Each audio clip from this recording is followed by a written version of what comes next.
Welcome to the latest version of the IOL Precision Guide. This is a device which I've developed to help facilitate well-centered and well-sized manual capsulorhexis during phacoemulsification. It's a contact lens based device with markings on it, and it's been specially designed to facilitate this. You can see the contact lens here in the bottom of its little vial. It's actually stuck to the bottom, and with some agitation of the fluid in the vial, the lens floats free and can be picked up.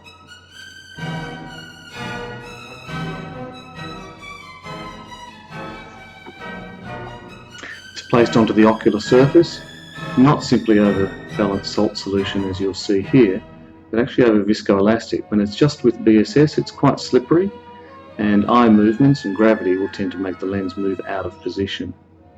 So I tend to use a cohesive viscoelastic or a dispersive, whichever you prefer, to help to stabilise it on the eye. In this case, you'll see that as I'm performing the capsulorhexis, the lens is gradually drifting out of position and has to be repositioned many times. This is less than ideal and makes the use of viscoelastic on the ocular surface as a coupling agent imperative.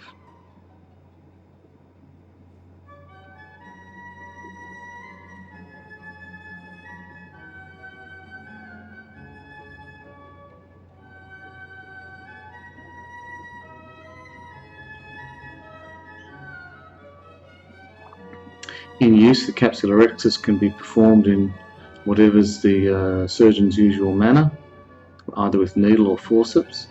You can see that the contact lens is approximately 8 mm in diameter and easily clear of the main and accessory incisions.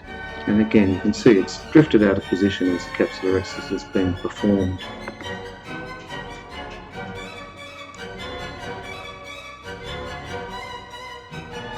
You can see here that the capsulorhexis looks a little small. I elected to enlarge it, so I'm just making another incision in the edge of the capsulorhexis there, and I'll just tear it out a little larger.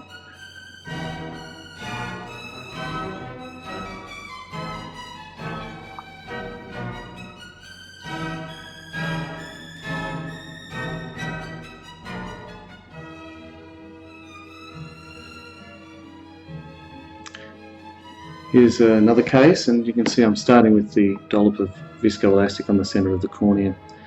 You'll see here that the IOL guide is really quite stable now and stays where it's put, despite the manipulations going on beneath it.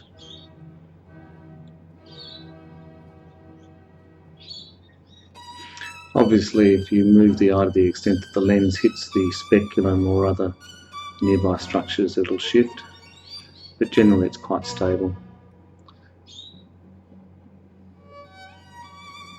I'm trying to tear that capsulorhexis just inside the 6 mm inner circle there. You can see it coming around.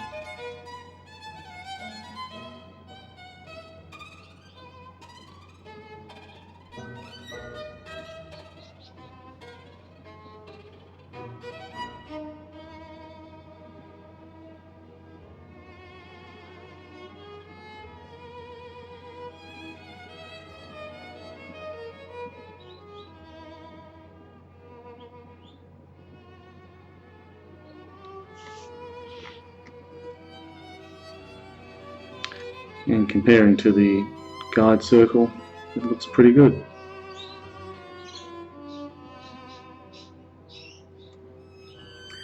After the IOL's been implanted towards the end of the case, I'm just hydrating the incisions here, and then we'll check the lens positioning. There's good overlap, as you can see. I'm just going to nudge the lens into a slightly more central position and pressurise the eye.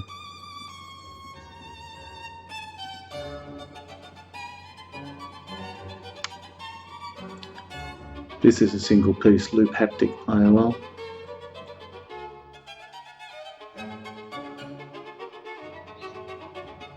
Again, you see here, without viscoelastic, the lens is quite slippery on the ocular surface, freely mobile.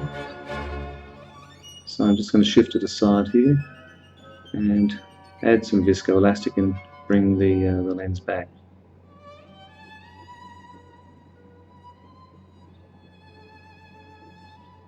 And you see it's much more stable. The lens has crosshairs on it. This is a toric IOL case, and those crosshairs are meant to line up with the cardinal marks that have been pre-placed prior to surgery. Those manual markings are not ever perfect, and it does facilitate alignment to have a perfect crosshair alignment as a guide. You can see the peripheral marks on the lens, which will also be the toric angular marks. And again, just tearing the capsular rhexis just inside that 6mm guide.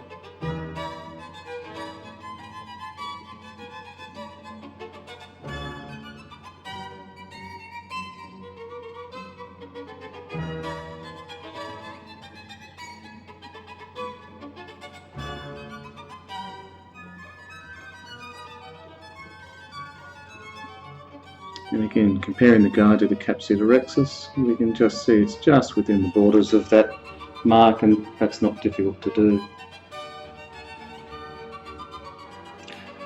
After removal of the cataract and implantation of the IOL, we can see the toric lens here. Just sealing the incisions, and then I'll bring the IOL guide back into position. Good overlap of the capsular rhexis margin over the IOL optic there.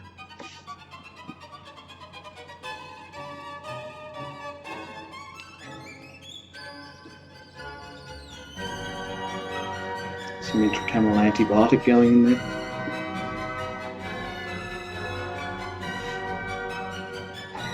Viscoelastic back onto the cornea, and the lens is being brought from the medial canthus.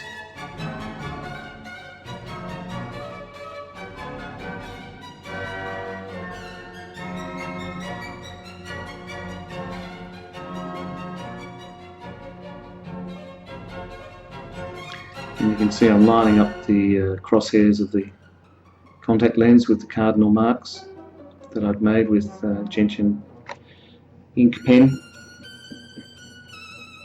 and just checking the alignment of the toric marks with those peripheral 5 and 10 degree marks.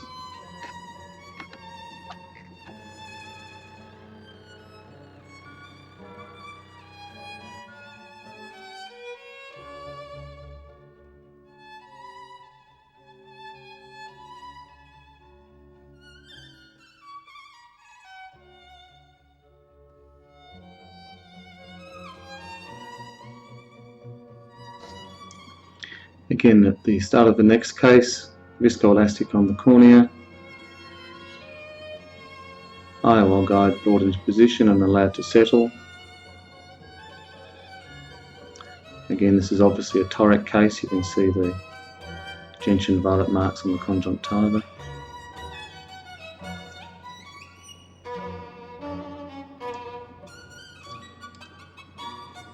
Improving visibility by wetting the contact lens surface, and then commencing the capsulotomy, capsular rhexis.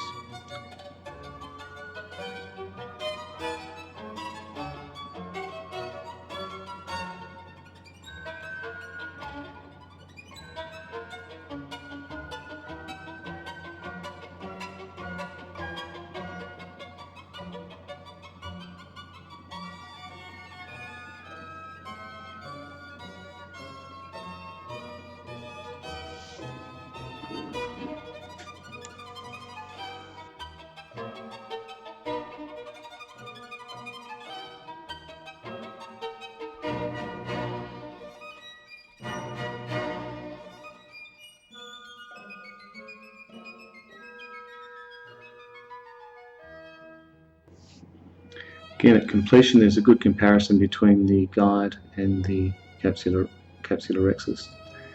After IOL implantation and hydration of the wounds, we see good overlap.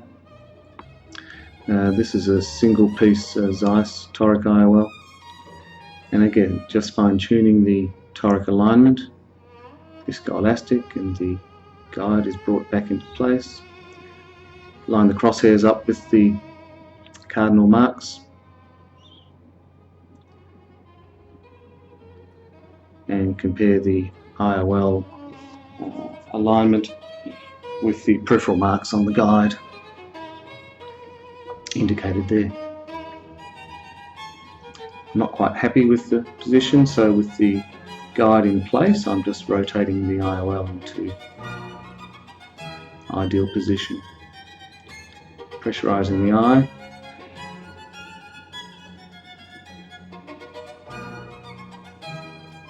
And again some fluid on the surface to improve visualization. This is obviously meant to be at 180 degrees.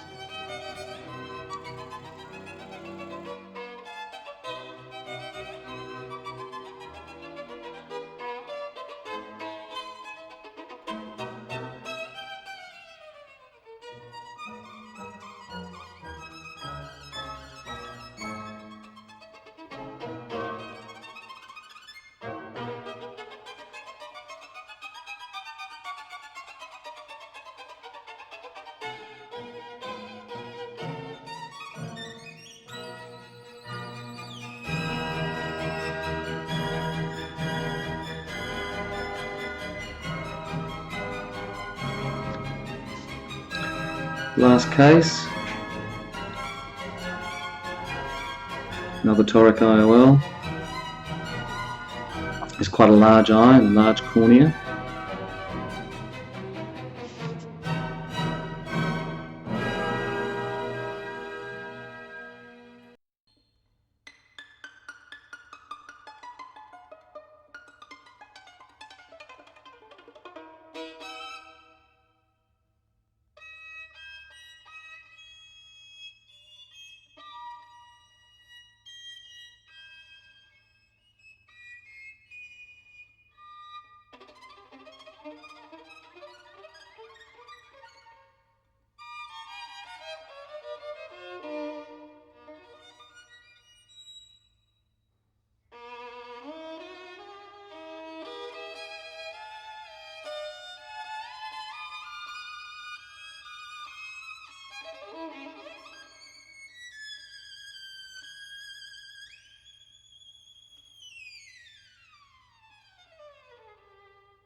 Again, a reasonable approximation to the guide there with the capsulotomy.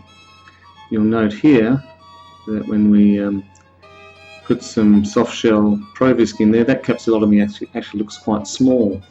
And then when we come to seeing the Alcon toric IOL in position, there is quite good overlap at the peripheral edge of that lens. Just checking the alignment again here.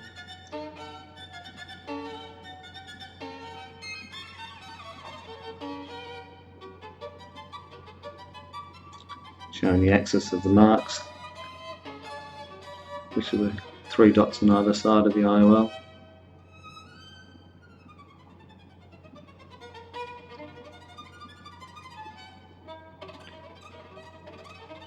It's not quite in perfect position, so this time I'm pushing the contact lens off the surface of the cornea a little bit before I just reposition that lens. I'm actually walking it back counterclockwise here. Just a few degrees.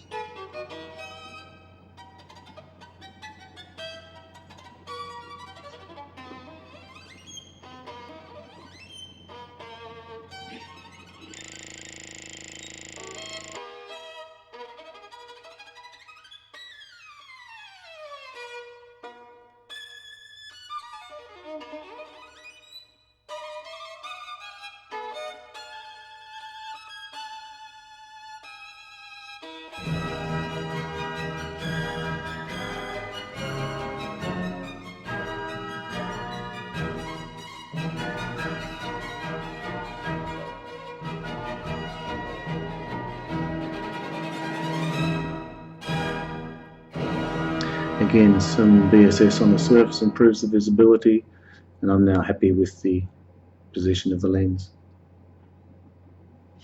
Thank you very much for watching.